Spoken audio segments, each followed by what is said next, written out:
The morning frost still clung to the sagebrush when Nathan Crawford first saw her standing at the edge of his property like a wild creature caught between flight and curiosity. She couldn't have been more than 14, with tangled black hair that fell past her shoulders and dark eyes that held the wariness of someone who had learned to expect nothing good from strangers. What struck Nathan most forcefully was her feet. She stood barefoot on the frozen ground, her small toes curled against the cold, the soles of her feet cracked and bleeding from what must have been days of walking across the harsh Nevada territory. The sight made something twist painfully in his chest, a sensation he hadn't felt since losing his own daughter to scarlet fever 3 years earlier. Nathan had been living alone on his modest ranch since the fever took both his daughter Lucy and his wife Margaret, leaving him with nothing but empty rooms and the endless work of keeping cattle alive in unforgiving country. He had grown accustomed to solitude, even found comfort in it, but something about this ragged girl touched a part of his heart he thought had died with his family. She watched him with the focused intensity of a deer ready to bolt at the first sign of threat. When Nathan took a step toward her, she immediately backed away, maintaining the distance between them with careful precision. But she didn't run, which suggested desperation stronger than fear. "Easy there," Nathan said softly, keeping his voice low and unthreatening. "I'm not going to hurt you." The girl's head tilted slightly, and Nathan realized she might not understand English. Her clothing, what little remained of it, suggested Apache heritage, though he had never seen any of the local tribes in such desperate condition.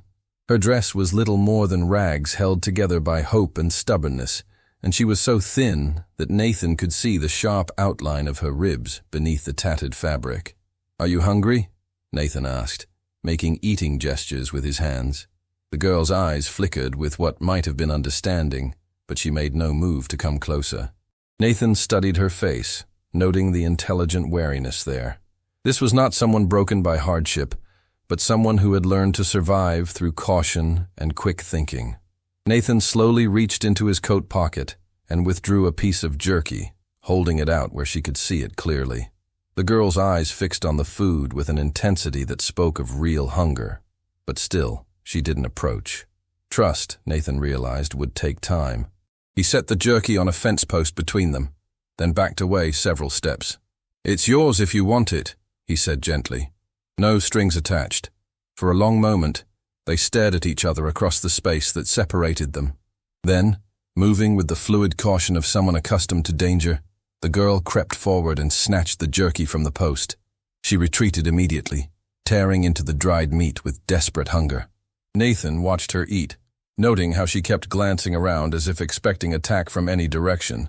Whatever had brought her to his land, it had been traumatic enough to leave her in a state of constant alertness. "Where did you come from?" Nathan asked, though he knew she probably couldn't understand the words. "Where's your family?" The girl finished the jerky and wiped her hands on her dress, never taking her eyes off Nathan. When he made no threatening moves, she seemed to relax slightly, though her posture remained ready for flight. Nathan had been around enough animals to recognize the signs of prolonged abuse and neglect. This girl had been running for some time, probably days or even weeks, surviving on whatever she could find or catch. The condition of her feet suggested she had walked incredible distances, and her emaciated state indicated she had found very little food along the way. "You can't stay out here," Nathan said, more to himself than to her. "It's going to snow tonight, and you'll freeze to death." As if to emphasize his point, a cold wind swept across the valley, making the girl wrap her arms around herself for warmth. Nathan could see her shivering, though she tried to hide it. He made a decision that surprised even him. "Come with me," Nathan said, gesturing toward his house. Food, warmth, safe. The girl stared at him for a long moment, clearly weighing her options. Nathan could almost see the calculation in her eyes, the risk of trusting a stranger against the certainty of freezing to death alone. Finally, she nodded once, a sharp movement that spoke of resignation rather than trust. Nathan led her slowly toward the house, careful not to move too quickly or make any sudden gestures that might spook her. She followed at a distance, ready to run if he showed any sign of treachery. Inside the modest ranch house, Nathan lit a fire in the stone fireplace and put water on to heat. The girl stood near the door, obviously planning her escape route, and watched his every movement with careful attention. Sit anywhere you like, Nathan said, gesturing to the chairs around his simple wooden table. You're safe here. The girl remained standing, but Nathan could see her eyes taking in the warm interior, the promise of food and shelter. When the water was hot, he made a simple stew from preserved beef and vegetables, filling the house with rich aromas that made the girl's stomach growl audibly. What's your name? Nathan asked as he stirred the pot. I'm Nathan Crawford. The girl said nothing, but Nathan thought he saw a flicker of understanding in her eyes. She might know more English than she was letting on, he realized. Smart girl, playing ignorant until she could assess the situation. When the stew was ready, Nathan ladled it into a bowl and set it on the table, then backed away to give her space. The girl approached cautiously, sniffed the food carefully, then began to eat with the focused intensity of someone who hadn't had a proper meal in far too long. As she ate, Nathan found himself studying her more carefully.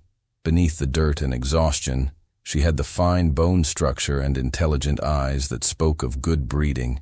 This was not some random orphan, but someone who had come from a family of standing in her community. Where is your family? Nathan asked again, using hand gestures to try to communicate. Mother, father, brothers, sisters. The girl looked up from her bowl, and for a moment, Nathan saw something devastating flash across her face. Pain, loss, grief so profound that it took his breath away. Then the expression was gone, replaced by the careful blankness she wore like armor. Gone, she said quietly, the first word she had spoken. Her voice was hoarse, probably from lack of use, but the English was clear. Dead? Nathan asked gently. The girl nodded just once. Nathan felt his heart constrict with recognition. He knew that look, that devastating emptiness that came from losing everything that mattered. He had worn the same expression for months after Margaret and Lucy died. I'm sorry, Nathan said simply. I know what that feels like. Something in his tone must have conveyed sincerity, because the girl's rigid posture softened slightly. She finished her stew in silence, then looked around the house with new attention, taking in the details that spoke of Nathan's own loss. There was a shelf of children's books that no one read anymore. A woman's shawl hanging by the door never moved. Small signs of a family that had once filled this space with life and laughter. You lost family too, the girl observed, her English heavily accented but clear. My wife and daughter, Nathan confirmed. 3 years ago. Fever took them both. The girl nodded with the understanding of someone who had experienced similar loss. My name is Takoda, she said after a moment. It means friend to everyone. Takoda, Nathan repeated, testing the pronunciation. That's a beautiful name. Beautiful name for ugly world, Takoda replied, with a bitterness that seemed too old for her young face. Nathan understood the sentiment perfectly. After Margaret and Lucy died, he had felt the same way about the cruel randomness of life, the way beauty and love could be destroyed without warning or reason. The world can be ugly, Nathan agreed, but it can also be beautiful if you know where to look. Takoda studied his face with those intelligent dark eyes. You believe this? I'm trying to, Nathan said honestly. Some days are harder than others. As evening approached, Nathan faced the practical question of where Takoda would sleep. He had a spare room that had once been Lucy's, but he hadn't entered it since her death. The thought of opening that door, of seeing the small bed and toys he had left exactly as they were, filled him with dread. But looking at Takoda, who was swaying with exhaustion as she tried to stay awake by the fire, Nathan knew he had no choice. Come on, he said gently. Let's get you settled for the night. He led her to Lucy's room, his hand trembling as he turned the doorknob. The room was exactly as his daughter had left it. A small bed with a patchwork quilt, a shelf of books, a few simple toys. Nathan felt the familiar wave of grief wash over him, but this time it was tempered by something else. Purpose, maybe, or the satisfaction of putting the room to good use again. This was my daughter's room, Nathan said quietly. Lucy. She was 6 when she died. Takoda looked around the small space with something approaching reverence. She was lucky to have such a father. I was lucky to have her, Nathan corrected, even for such a short time. He found one of Margaret's old nightgowns and gave it to Takoda, along with a basin of warm water for washing. Then he left her alone to get settled, retreating to his own room with emotions he hadn't felt in years churning in his chest. The next morning, Nathan woke to the smell of coffee and something cooking. He found Dakota in the kitchen, wearing Lucy's dress, which was too small for her, but infinitely better than the rags she had arrived in. She had attempted to braid her hair, though it was still tangled and unkempt. "You didn't have to cook," Nathan said, though he was touched by the gesture. "You gave me food and shelter," Dakota replied. "Honor requires gratitude." Nathan looked at her more carefully in the morning light. She was older than he had first thought, probably 15 or 16, but malnutrition and hardship had made her appear younger. Her feet, he noticed, were still bare and probably would not fit in any of Lucy's shoes. "We need to get you some proper clothes," Nathan said. "And shoes. Your feet must be killing you." Dakota looked down at her damaged feet, with the stoic acceptance he was beginning to recognize as her default response to hardship. "I have walked far. My feet are strong. Strong or not, they need protection. The winter's going to get worse before it gets better." Nathan made a decision that surprised him with its spontaneity. "Get your coat. We're going to town." Dakota's eyes widened with alarm. "Town? With white people?" "With me," Nathan corrected firmly. "You're under my protection. No one will hurt you." The ride to Stillwater took most of the morning, with Dakota sitting rigidly in the wagon seat beside Nathan, her eyes constantly scanning for threats. Nathan understood her nervousness. A young Apache woman in a predominantly white settlement was vulnerable in ways that most people preferred not to think about. The general store was run by Ben Morrison, a decent man who had always treated Nathan fairly, despite his eccentricities. When they walked in together, Morrison's eyebrows rose slightly, but his greeting was cordial. "Morning, Nathan. What can I do for you today?" "Need some supplies," Nathan said casually. "Clothes and shoes for my friend here." Nathan could feel the attention of other customers in the store, the way conversations stopped and resumed in whispers, but he kept his focus on Morrison, who was professional enough to serve any paying customer regardless of his personal opinions. "What size boots are we looking for?" Morrison asked, addressing Dakota directly. Dakota looked uncertain, so Nathan answered for her. "Something sturdy. She's been walking a lot lately." Morrison nodded and disappeared into the back room, returning with several pairs of boots in different sizes. Nathan watched as Dakota tried them on, her face carefully expressionless, despite what must have been intense relief at finally having protection for her feet. The pair that fit was made of good leather, designed to last through hard use. Nathan also selected warm socks, a proper winter coat, and several dresses that would fit Dakota better than Lucy's clothes. "That'll be $12, Morrison said when they had finished.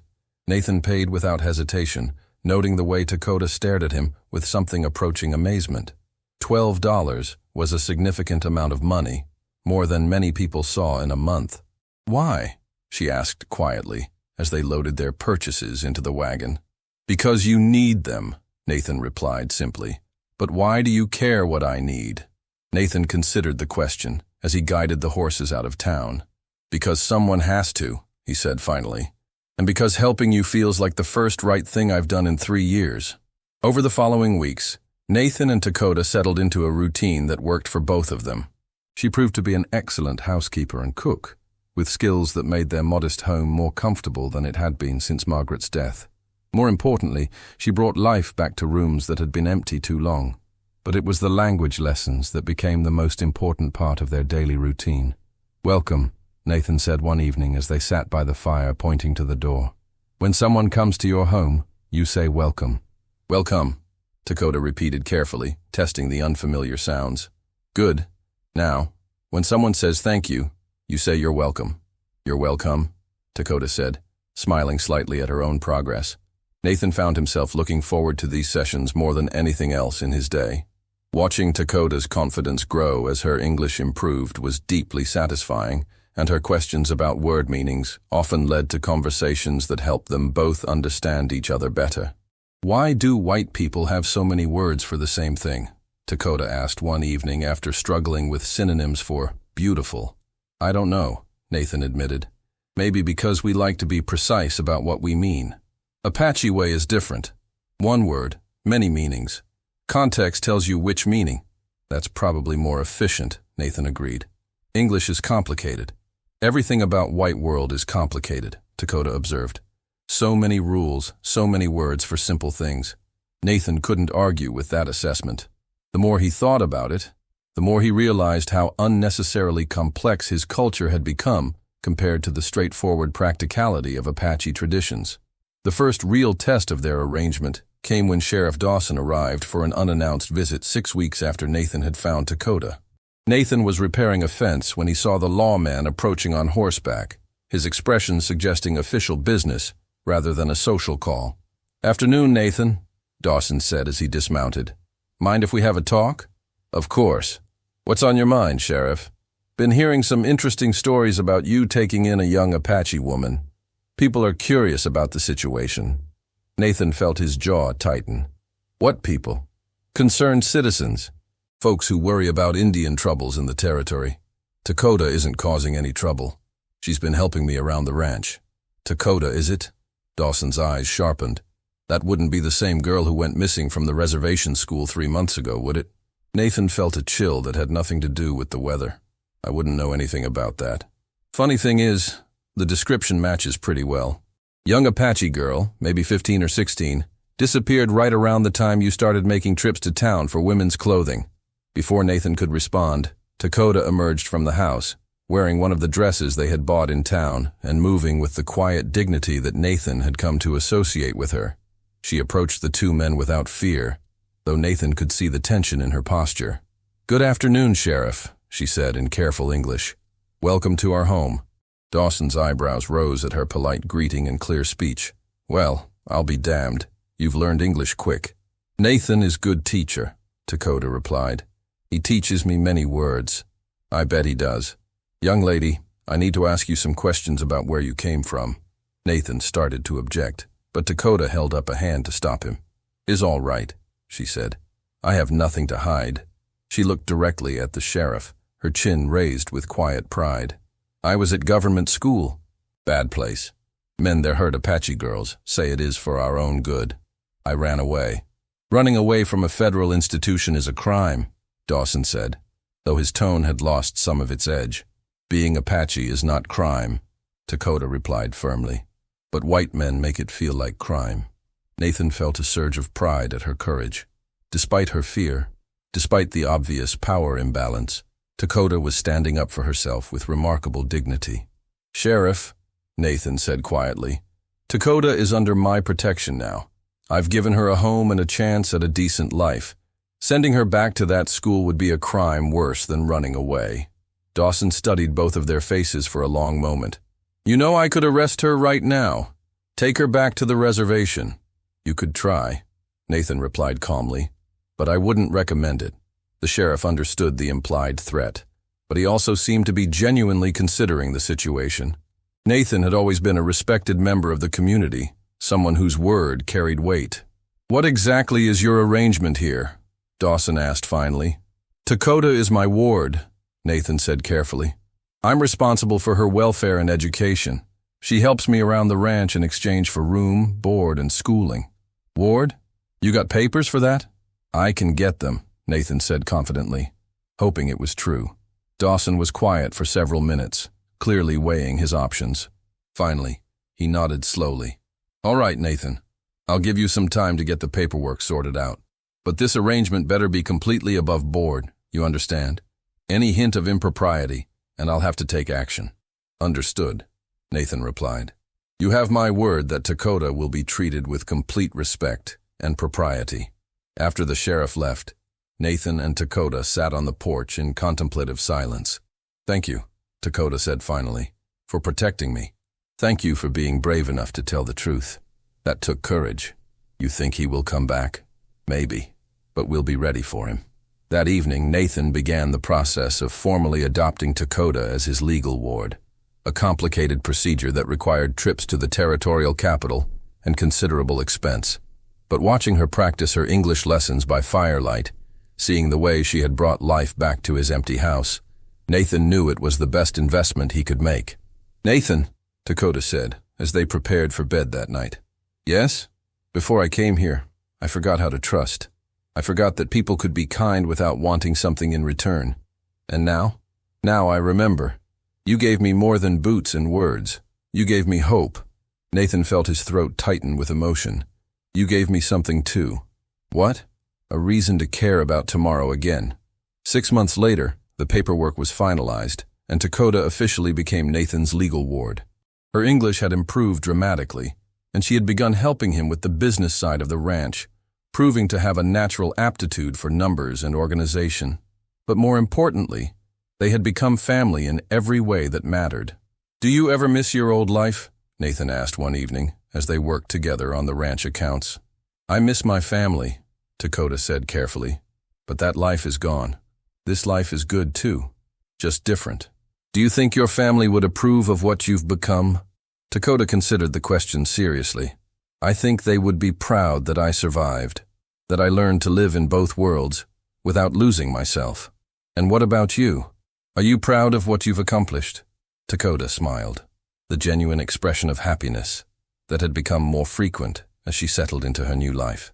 "I am proud that I learned to say welcome and mean it." Nathan laughed, understanding exactly what she meant. The word that had started as a simple English lesson had become a symbol of their entire relationship, a way of opening doors and hearts that had been closed too long. Years passed, and their unlikely family continued to grow and prosper.